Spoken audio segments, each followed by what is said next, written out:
શિક્ષણના નામે કૌભાંડ અને સરકારી તંત્રની ઘોર બેદરકારીનો એક કિસ્સો સામે આવ્યો છે, જ્યાં સરકારે જે જમીન ભવિષ્યના શિક્ષકો તૈયાર કરવા માટે આપી હતી, ત્યાં આજે ભૂમાફિયાઓ નાળિયેરીના બગીચા બનાવીને લાખો રૂપિયાની કાળી કમાણી કરી રહ્યા છે। આખો આ મામલો શું છે તેની વાત આ વિડીયોમાં। નમસ્કાર, હું હંસિની અને તમે જોઈ રહ્યા છો નિર્ભય ન્યૂઝ। વાત છે માંગરોળની, જ્યાં શિક્ષણના ધામને ભૂમાફિયાઓનું આશ્રય સ્થાન બનાવી દેવામાં આવ્યું છે। રાજ્ય સરકારે વર્ષો પહેલા માંગરોળ તાલુકાના શૈક્ષણિક વિકાસ માટે કેળવણી વિભાગને બંગલા સહિતની આશરે 36 વીઘા જેટલી જમીન છે તે ફાળવી હતી। હેતુ માત્ર એટલો જ હતો કે અહીંથી જે વિદ્યાર્થીઓ છે એ વિદ્યાર્થીઓ માટે કોલેજ બને અને ગરીબ અને મધ્યમ વર્ગના વિદ્યાર્થીઓનું ભવિષ્ય છે તે ઉજ્જવળ બને। પરંતુ અફસોસ, સરકારી બાબુઓની ઉદાસીનતા અને સ્થાનિક નેતૃત્વની નબળાઈને કારણે આ બંને કોલેજો એક બાદ એક બંધ થઈ ગઈ અને કિંમતી સરકારી જમીન ભગવાન ભરોસે મુકાઈ ગઈ।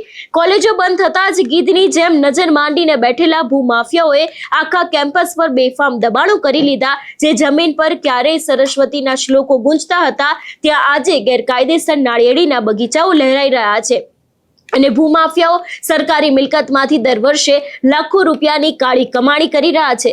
આનાથી મોટી શરમની વાત બીજી શું હોઈ શકે કે દબાણો હટાવવા માટે જૂનાગઢ કચેરીએ જમીન માપણીની ફી ભરવા માંગરોળ મામલતદારને ક્યારનોય પત્ર લખી દીધો છે, છતાં સ્થાનિક તંત્ર કુંભકરણની નિંદ્રામાં સૂતું રહ્યું છે અને ફાઇલો ધૂળ ખાતી રહી છે।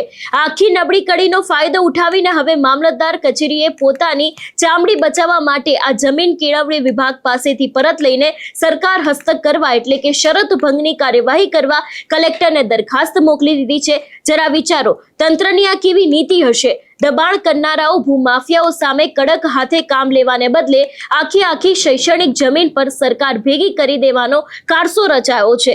જો આ જમીન સરકાર હસ્તક ચાલી ગઈ તો આ વિસ્તારમાં શૈક્ષણિક ઉત્કર્ષના દરવાજા કાયમ માટે બંધ થઈ જશે। આ અગાઉ પણ સ્થાનિક નેતાઓની લાચારીને કારણે ઘણા બધા એવા કેમ્પસ છે કે તે વિસ્તારમાં બંધ થઈ ગયા છે અને હવે આ સમગ્ર મામલે જે વ્યક્તિઓના નિવેદનો સામે આવ્યા છે ને ખાસ કરીને જે માંગરોળના ધારાસભ્ય છે એ શું કહી રહ્યા છે તે પણ સાંભળીએ।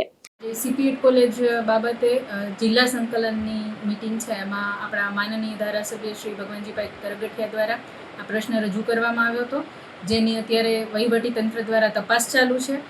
જે પણ વ્યક્તિઓએ દબાણ કર્યા છે એની પૂરતી તપાસ કરી, એમને નોટિસો આપી, કાયદેસરની કાર્યવાહી કરી અને આંતર વિભાગનું સંકલન કરી આ અન્વયે કડક કાર્યવાહી કરવામાં આવશે અને જે પણ સંબંધિતો હશે એમની પાસેથી આ દબાણ દૂર કરવામાં આવશે। કઈ જગ્યાએ કયા આ સીપીએડ કોલેજ છે માંગરોળ તાલુકાના માંગરોળ અને માનખેત્રાની વચ્ચે સીમાડો છે, ત્યાં આવેલી છે। એટલે આ બાબતે આપણે માપણી તેમજ વિવિધ જે આપણી વહીવટી પ્રક્રિયાઓ હોય એને કરી અને આ બાબતે આપણે દબાણની કાર્યવાહી કરવામાં આવશે।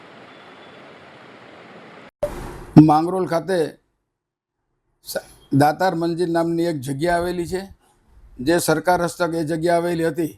વર્ષો પહેલાં 1989માં શારદા ગામ સંસ્થાએ એ જગ્યાને BRS કોલેજ ચલાવવા માટે ભાડે માગેલી અને સરકારે એને 1 વર્ષ માટે ભાડે આપેલી। ત્યારબાદ એનું નવું મકાન શારદા ગામ મુકાવાનું થઈ જતાં સીપીએડ કોલેજને 15 વર્ષના પટ્ટે માગેલી અને સીપીએડ કોલેજ બનાવવા માટે 15 વર્ષ સુધી સરકારે એને ભાડાપટ્ટે ઉપર આપેલી હતી।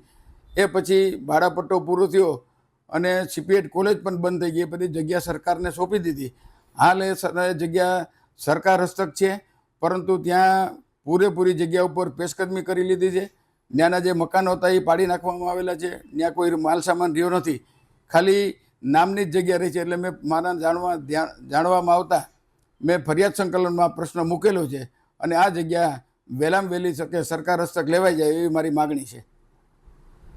એટલે જે રીતે આખી આ સરકારની જમીન હતી, જેના ઉપર લોકોને ભણવા માટે જે વિદ્યાર્થીઓ છે એ લોકોના ભણતર માટે આ 36 વીઘા જેટલી જમીન છે તે ફાળવવામાં આવી હતી, પણ આજ અહીંયા જે બનેલી કોલેજ છે બંધ થઈ ગઈ હતી અને એ બાદ ભૂમાફિયાઓ આના ઉપર નજર રાખીને બેઠા હતા અને તરત જ એ જગ્યાએ આખું આજે કહી શકાય કે વર્ષોની કાળી કમાણી છે તે કરવામાં આવી હતી ને હવે આ સમગ્ર મામલે ત્યાંના લોકો દ્વારા શું પગલાં ભરવામાં આવે છે અને ખરેખર ખાસ કરીને આના પાછળ શું ખુલાસા થાય છે તે પણ જોવાનું રહેશે।